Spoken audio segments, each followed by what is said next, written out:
नमस्कार, मैं नवीन जायसवाल 4 PM राजस्थान में आपका स्वागत है। राजस्थान में सत्ता परिवर्तन होने के बाद जब नई भजनलाल सरकार ने काम संभाला, तो जो एक पहला बड़ा आदेश निकाला था, वो था राजीव गांधी युवा मित्र इंटर्नशिप प्रोग्राम को खत्म करना। और इस आदेश के माध्यम से सरकार ने करीब 5,000 राजीव गांधी युवा मित्रों की नौकरियां खत्म कर दी, जो गहलोत सरकार ने लगाए थे और मामूली मानदेय पर काम कर रहे थे। एग्रीमेंट के आधार पर इनकी नौकरी आगे बढ़नी थी, लेकिन सरकार ने 31 दिसंबर 2023 से इनके योजना को ही खत्म कर दिया, प्रोग्राम को खत्म कर दिया और ये सारे युवा बेरोजगार हो गए। इसके बाद तमाम राजीव गांधी युवा मित्र जयपुर आए और धरने पर बैठे। साल खत्म होने के पहले वो लगातार शहीद स्मारक पर धरने पर बैठे रहे। फिर बाद में धरना खत्म करके चले गए, लेकिन सप्ताह भर बाद वापस लौट आए और अब फिर से राजधानी के अंदर धरने पर बैठे हुए हैं, लगातार आंदोलन कर रहे हैं। सरकार ने जब उनकी नौकरियां खत्म की थी, वो कई भाजपा नेताओं के पास गए, मंत्रियों के पास उन्होंने चक्कर लगाए, भाजपा कार्यालय भी गए, संघ के नेताओं के पास भी गए और उन्हें बताया कि वो सरकार के लिए काम कर रहे थे, किसी व्यक्ति विशेष के लिए नहीं, न किसी पार्टी के लिए कर रहे थे। उन्हें नौकरी से नहीं निकाला जाना चाहिए, लेकिन कहीं उनकी सुनवाई नहीं हुई। शहीद स्मारक पर रोजाना वो जुटते हैं। उनमें से कई जो बेरोजगार हो चुके हैं अपनी कहानियां सुनाते हैं कि वो न कांग्रेस के समर्थक है, न किसी दूसरी पार्टी के, या कुछ दूसरे भी बताते हैं कि वो संघ से जुड़े रहे हैं, कोई भाजपा समर्थक है, कोई मोदी समर्थक है। खुद को बताते हैं कि लेकिन हमने कभी नहीं सोचा था कि भाजपा की सरकार आएगी तो हमारी नौकरियां खत्म कर देगी। इन युवाओं का साफ साफ कहना है कि सरकार योजना का नाम बदल दे, लेकिन हमारी नौकरी बरकरार रखे, क्योंकि हम सरकार के लिए काम कर रहे हैं, सरकार की योजना का प्रचार प्रसार कर रहे हैं। तमाम कोशिशों के बावजूद इन युवा मित्रों के समर्थन में कोई भी नेता सामने नहीं आया। राजधानी में एक पैरेलल दूसरा धरना भी चल रहा था, जो आरएस मेंस के एग्जाम की डेट आगे बढ़ाने को लेकर हो रहा था। उसके समर्थन में डॉक्टर किरोड़ीलाल मीणा भी पहुंचे, मदन दिलावर भी जाकर उनसे मिल के आए, लेकिन युवा मित्रों के समर्थन में कोई भी नहीं आया। सत्ता पक्ष का तो कोई नहीं आया, विपक्ष का भी कोई नेता उनके समर्थन में नहीं आया। कांग्रेस के किसी नेता ने उनकी तरफ नहीं झांका। लेकिन अब सचिन पायलट उनके समर्थन में खड़े हुए हैं और पहली बार कोई नेता राजीव गांधी युवा मित्रों के समर्थन में उनके धरने पर पहुंचा। सचिन पायलट शहीद स्मारक पहुंचे, युवा मित्रों के बीच, विधानसभा का पहला दिन था, युवा मित्रों के बीच गए, उनका समर्थन किया और उन्होंने भरोसा दिलाया कि उनकी लड़ाई में उनके साथ में है।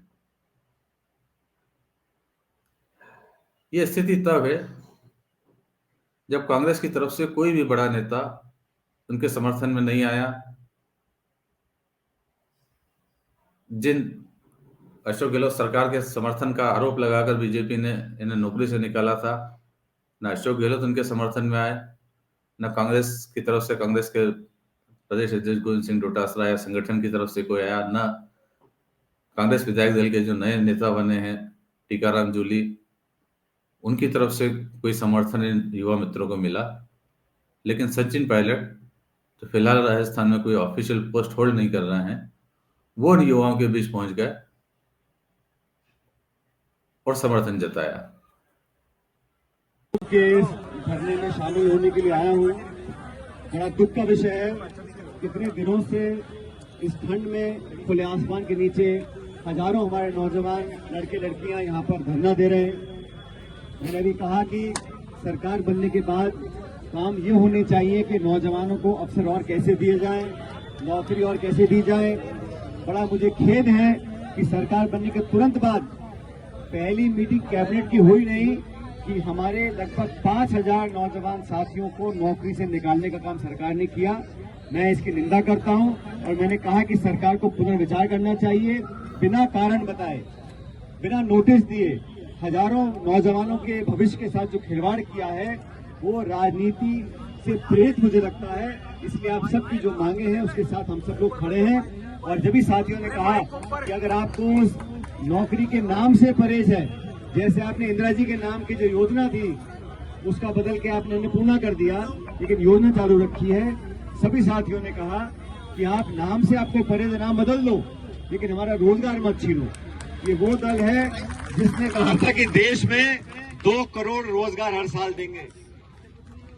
अब 10 साल हो गए, मतलब 20 करोड़ लोगों को रोजगार मिलना चाहिए था। ये जो हाल प्रदेश में हो रहा है सरकार के बनने के तुरंत बाद, ये इस बात का प्रतीक है कि लोगों की मंशा रोजगार देने की नहीं है, नौजवानों के भविष्य को बेहतर करने की नहीं है। ये सिर्फ और सिर्फ जहां उनको लगता है कि राजनीति कर सकते हैं वो राजनीति हो रही है। मुझे बड़ा खेद है कि सरकार ने इस प्रकार का कदम उठाया। मैं आग्रह करूंगा सरकार और प्रशासन से कि इस निर्णय पर पुनर्विचार करें और हमारे जिन लोगों की इंटर्नशिप को खत्म किया, सेकेंड बैच की, उन सब लोगों को दोबारा काम करने का मौका दें। और अगर कहीं कानूनी अड़चन आती है, कहीं कोई प्रावधान के मापदंड में कोई आपको चर्चा करनी है, तो हमारे प्रतिनिधियों से आप मिलकर बात करें। लेकिन इतने 5000 नौजवान लड़के लड़कियों का बिना कारण बताए तत्काल बिना नोटिस दिए नौकरी छीन लेना अलोकतांत्रिक है, गलत है, गैर कानूनी है। और हम सब आपकी मांग के साथ खड़े रहेंगे और विधानसभा में भी हमारी पार्टी इस मांग को लेकर मुद्दे को उठाएगी। मैं उम्मीद करता हूं कि सरकार अपने विवेक से काम लेगी और नौजवानों की बात सुनकर दोबारा आप लोगों की नौकरी दोबारा बहाल करेगी। इसकी पूरी कोशिश हम लोग करेंगे। आप सबको मेरी बहुत बहुत शुभकामनाएं। दरअसल राजीव गांधी युवा मित्र जब से धरने पर बैठे हुए हैं और प्रदर्शन कर रहे हैं, तब से उम्मीद की जा रही थी कि विपक्ष कम से कम उनका साथ दे, क्योंकि सरकार की मनमानी के खिलाफ धरने पर बैठे हुए हैं। लेकिन कांग्रेस इस मामले पर लगभग खामोश रही। लेकिन अब सचिन पायलट ने जब मोर्चा संभाल लिया है, तो एक बार फिर उम्मीद जताई जा रही है कि शायद विपक्ष के रूप में एक आवाज उन युवाओं को, बेरोजगारों को, छात्रों को आगे भी मिलेगी। वही भूमिका सचिन पायलट भी निभाएंगे जो भूमिका पिछली कांग्रेस सरकार के समय डॉक्टर किरोड़ी लाल मीणा निभाते रहे। लगभग हर जन आंदोलन के अंदर, हर बड़े मामले के अंदर, विशेषकर छात्रों और युवाओं के मामले के अंदर डॉक्टर किरोड़ी लाल मीणा लगातार एक्टिव रहे 5 साल, और गहलोत सरकार के खिलाफ उन्होंने जमकर संघर्ष किया, पूरी तरह से विपक्ष की भूमिका निभाई। यहाँ तक कि डॉक्टर किरोड़ी लाल मीणा तो सत्ता में आने के बावजूद आरएस मेंस के जो अभ्यर्थी धरने पर बैठे थे उनके बीच में 2 बार गए, उनकी तरफ से मुख्यमंत्री से भी बात की, और जब कैबिनेट में फैसला हो गया तो उन्होंने ही जाकर आरएस मेंस के अभ्यर्थियों का धरना खत्म कराया था। कुछ ऐसी ही उम्मीद सचिन पायलट से भी की जा सकती है, क्योंकि डॉक्टर किरोड़ी लाल मीणा अब सत्ता में आ चुके हैं और विपक्ष के अंदर किसी ऐसे नेता की जरूरत है जो सड़क पर उतरकर संघर्ष कर सके।